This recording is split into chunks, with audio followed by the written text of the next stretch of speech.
So, for enterprises eyeing the Mac platform, the journey can seem daunting. But with the right insights and tools, this transition can be incredibly rewarding. Today, we're joined by Henry Patel, a beacon of Mac management world, to shed light on this very journey from Apple's foundational strategies to the tailored solutions of Jamf. Welcome to the show, Henry. Well, thank you. Happy to be here. So, Henry, I'm going to dive right in. So you've been deeply rooted in both Apple and the Jamf world for 10, 20 years. Like, can't even count any longer. Can you highlight the unique value proposition you think Mac brings to the enterprise table? Yeah, absolutely. And my career spans, as you said, many decades. And I started my career at Apple as an SE, so had both the technical and the business side of the Apple ecosystem. I think there's several areas that I think there's high value in terms of Apple, a unique value proposition. You think just about the design and build quality. The hardware is usually, one of the areas that Apple exceeds, expectations. And then you wrap around the Mac OS ecosystem around it, both from a Mac OS perspective and more so lately around all the extensions that they've built around iCloud and around some of their services that they build around it. So I think there's significant amount of value add that they've built over a period of time. But then there's really interesting capabilities that I use personally, and I'm not sure, I'm pretty sure you both use it too, where they look at user productivity and how do you have a seamless, experience when you have multiple Apple devices like handoff, AirDrop, continuity. I use those quite a bit That's Yeah. compelling. on various So you're areas. saying the halo effect then of consumer iPhone, iPad use has a major impact on the enterprise for Mac. Absolutely. I think productivity, when you look at, how do you use the technology to be more efficient, those are key areas that I think Apple's looking at. Now, there's the personal productivity side, and then there's the enterprise, compliance side too, which, I think many folks look at, right? Because AirDrop does create some areas of concern around compliance and data protection, but there are many tools out there that help support some of these capabilities where you can deploy these the Apple capabilities, but also try to find ways to protect the data and IP that you have. So That's the thing more I personal thought. productivity. Yeah, that's the Yeah. thing I thought was most compelling about Mac and the enterprise is security, or at least the number one thing that Mhm. C-level folks think about at night when they want to deploy these things. Yeah, one of Gotcha. the things I find is that because I've got my personal iPhone and my work iPhone, they get too close together. They start wanting to have conversations with each other, whether I want them to or not. So I can see why that might potentially be an issue. But as you said, the productivity advantages of knowing you can just move from one device to the other and everything will be there. Or if, like me, you get on a train and you've forgotten everything other than your phone, you can at least continue to work with what you would have if you'd remembered to put your laptop in your bag. Yeah, and to address the enterprise capabilities there, there's if you watch what Apple's done with BYOD functionality, I think that's an area that I think is going to enhance what the enterprise needs, especially when you bring in your personal device, but you want to access, corporate applications with your personal device, especially on an iPhone, right? On the Mac, it's typically institutionally owned, Yeah.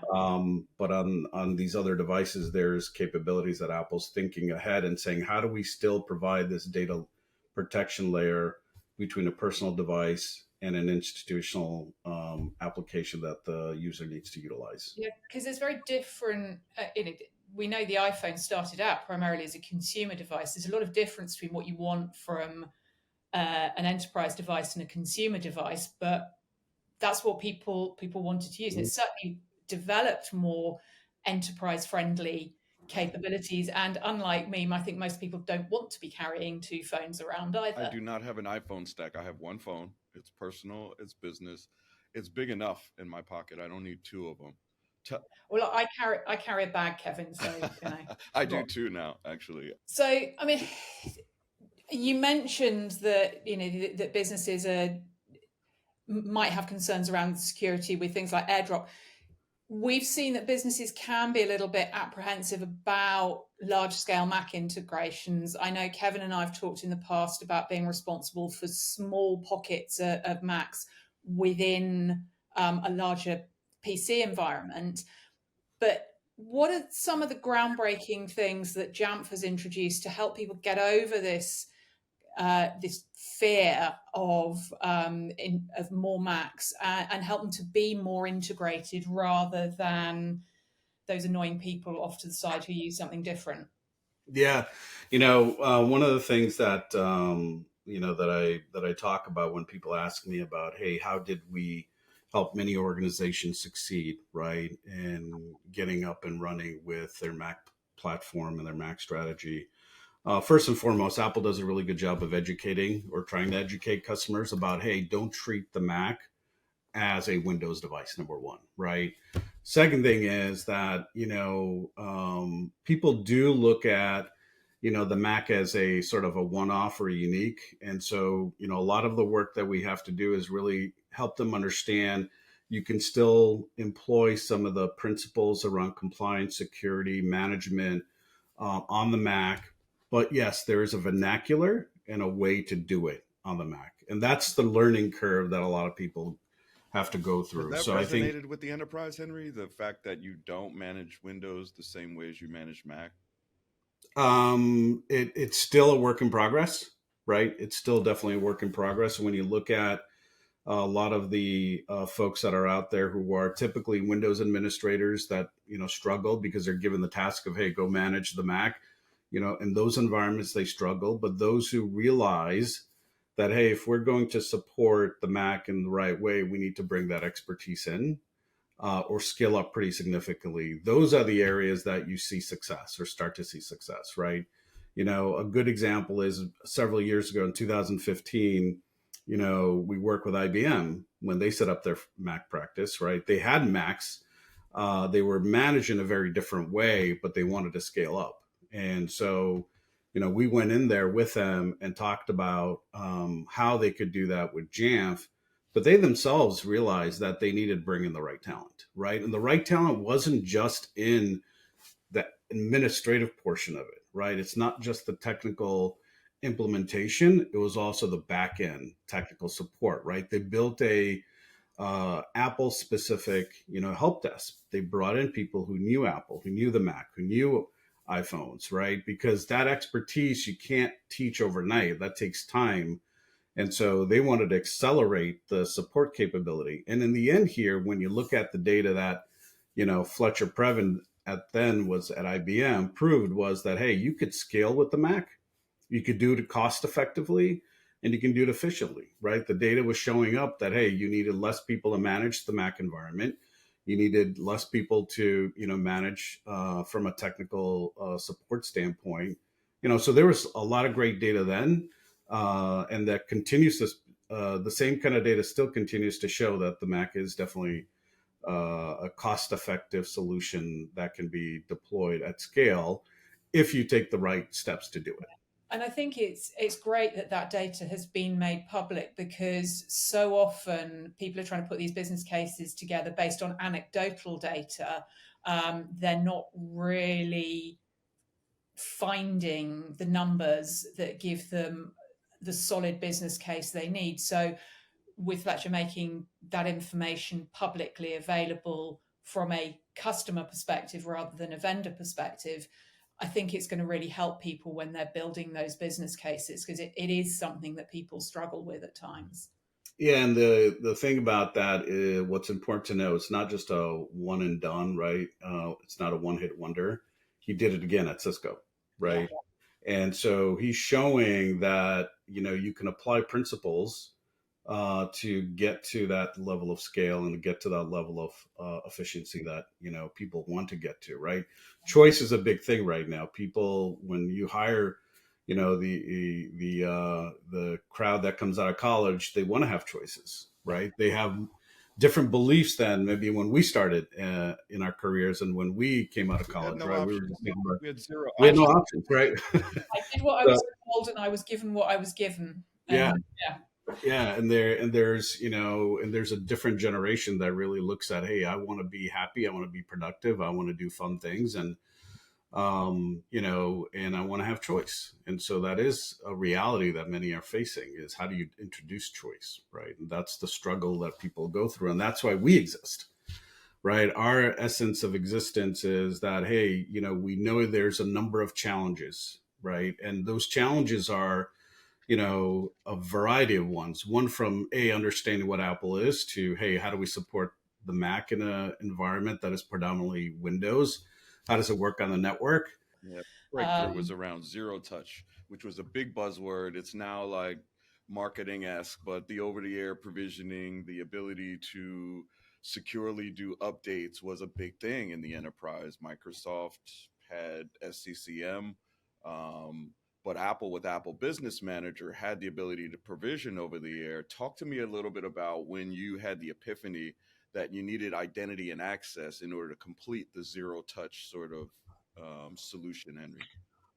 Yeah, I mean, I think when we go back and take a look at what were the barriers to getting more Mac in the enterprise, right? And when we talk to our customers in a roundtable, we'd be think about ways of what can we do to help you, right? On the management side, I think people know that we're sort of the Mac leader in that space, and we're the Apple leader in that sense across all platforms related to Apple.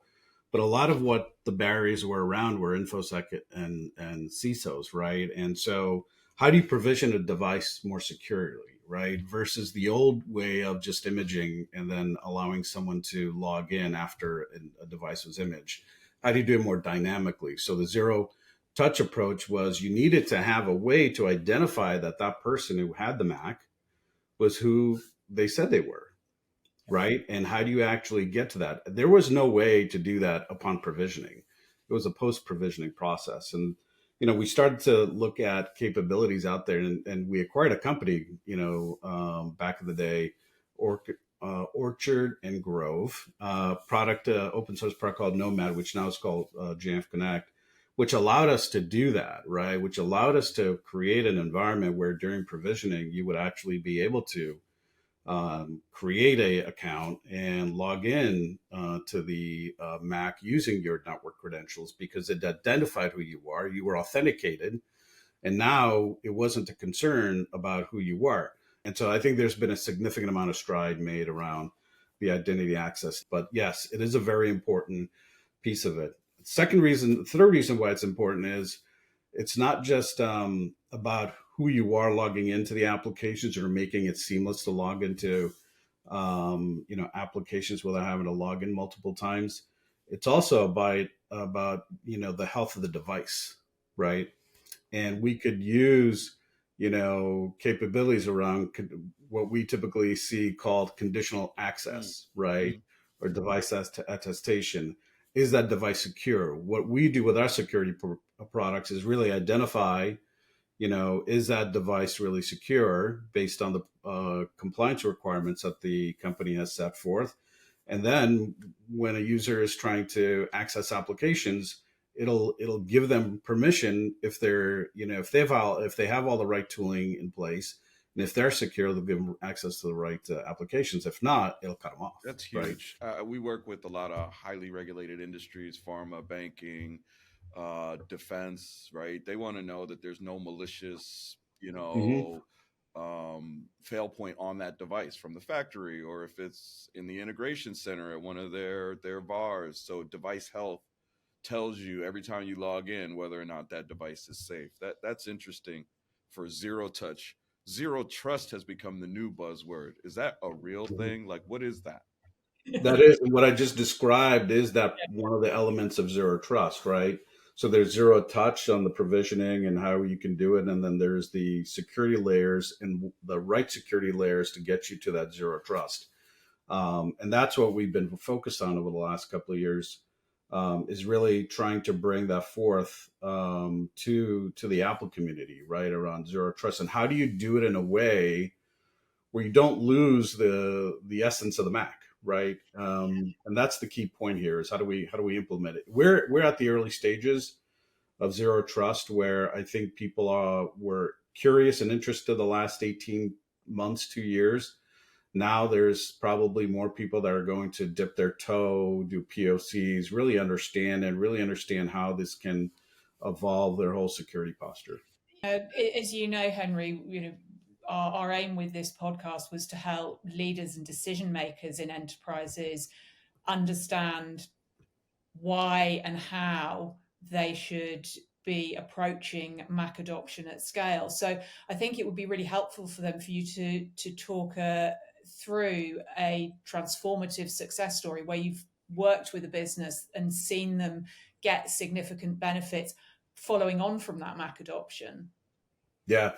IBM's was our first foray into a large scale. We've had, large scale customers before that IBM story, but IBM's one that we kind of compacted the timeline, really started to look at zero touch, to Kevin's point, and how do we accelerate that and how do we make it step one, step two, there's no step three, right? That's where, we really started to dig in and look at those workflows, and some great data came out of that. The one that I think is important to note is that, when you see it once, you want to see it again and replicate it. We have many examples of that in terms of, customers that have adopted technology choice programs, boosted productivity, employee happiness, et cetera. But more recently, Fletcher came back on stage over at, at JNUC and talked about Cisco and what Cisco has been doing. They're about 130,000 employees, over 100 countries. They're 24% of PC users have chosen to switch to the Mac. So there's some real data there, right? If you implement the Mac the right way, there's an adoption capability here, right? So when you think about giving choice, especially at Cisco, 60% of Cisco employees choose the Mac today, right? And I think that's a huge, huge number to think about. That's not to say that, hey, you should go flip or you expect to flip on the Mac. That'd be ideal. Apple would love it, right? Yeah. But we know it's a hybrid environment, right? There are departments that will adopt, the Mac much easier than others, and that others need to see that, hey, it's a value to their business.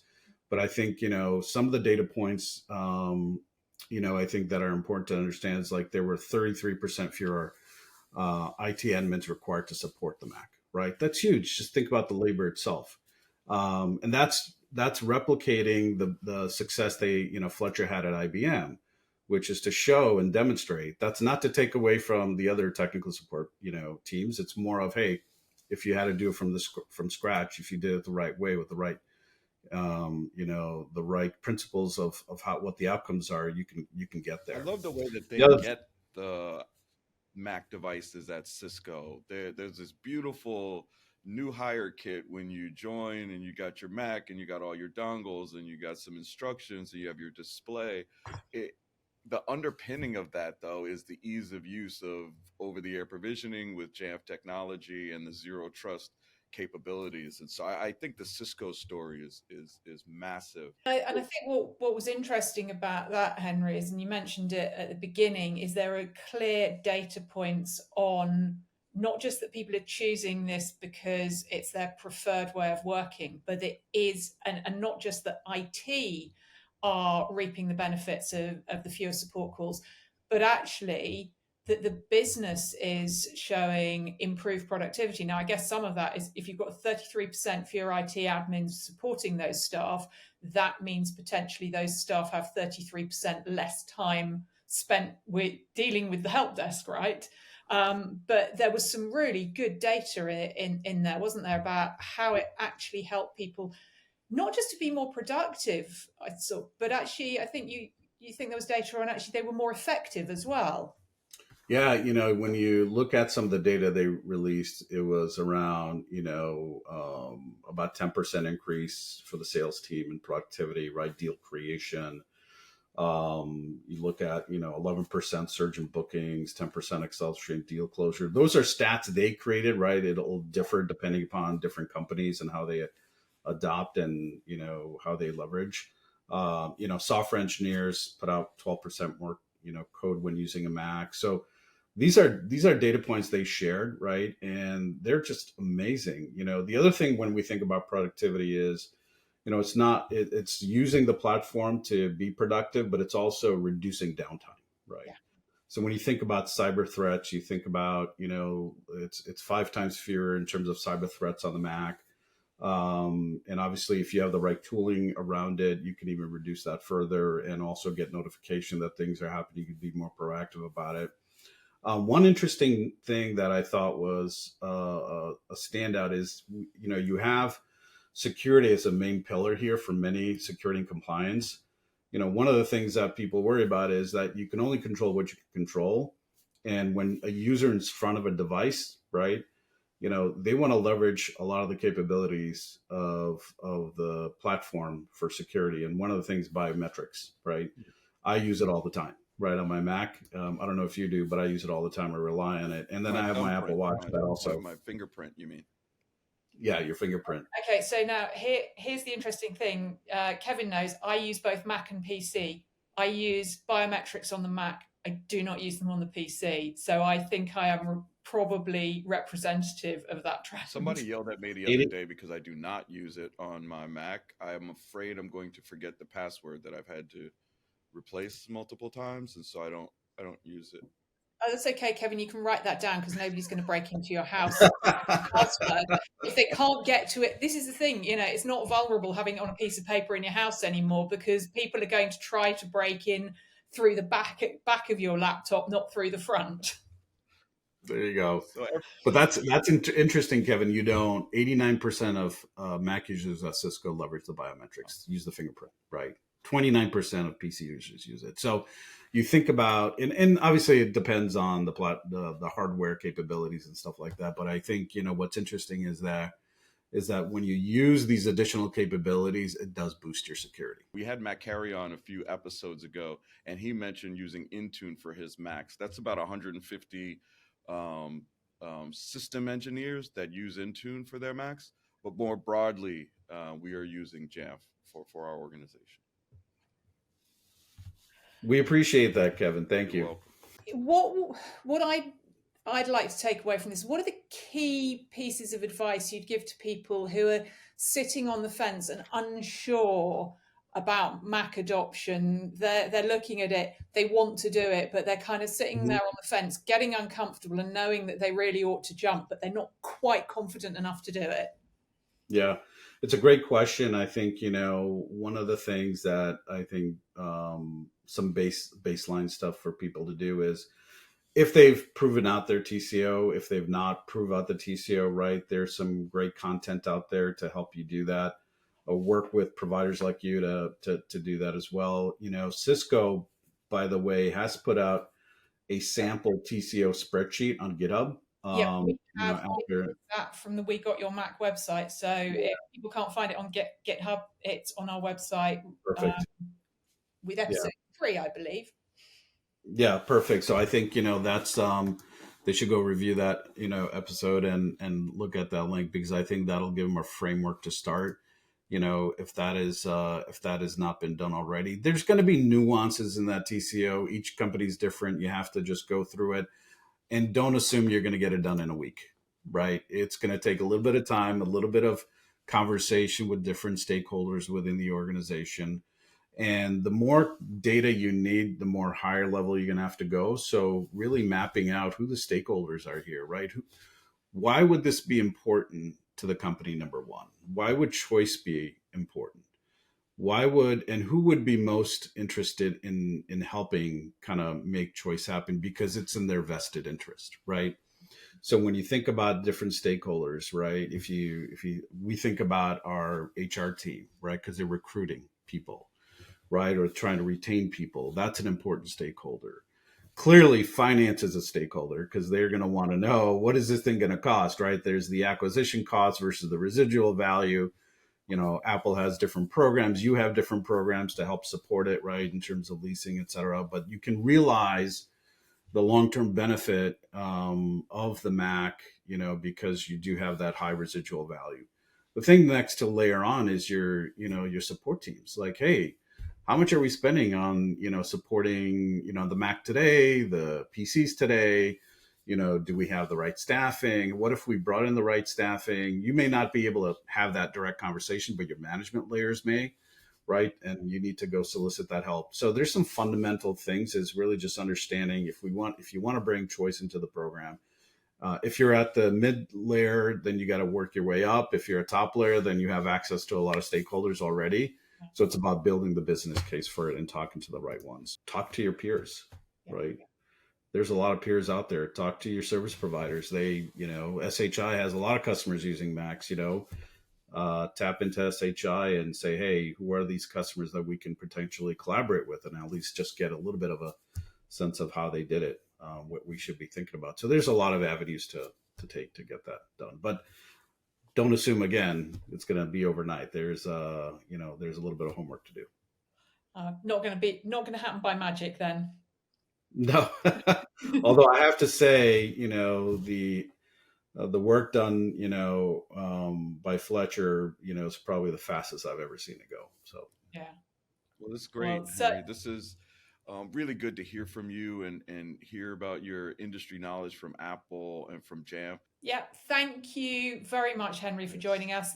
Thank you, Kevin, as well, as always, and look forward to talking to you again soon. Thank you to our listeners.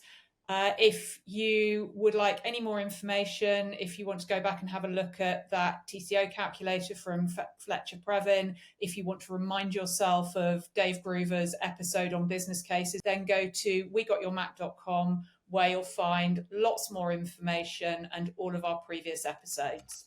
And we'll be back soon with another episode.